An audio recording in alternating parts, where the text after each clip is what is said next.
I ran into this last week. Here's what fixed it for me. If you need to dispute a transaction on your Capital One card, follow these steps to get it resolved quickly. Step 1.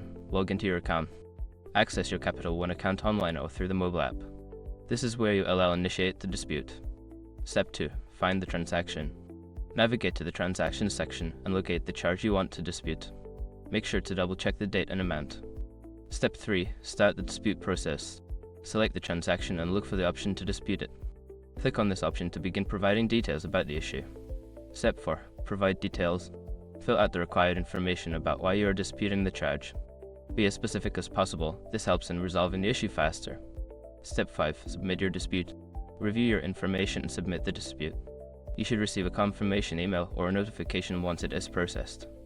Remember, if you're redisputing a charge for a subscription you forgot to cancel, it is helpful to include any cancellation emails as proof.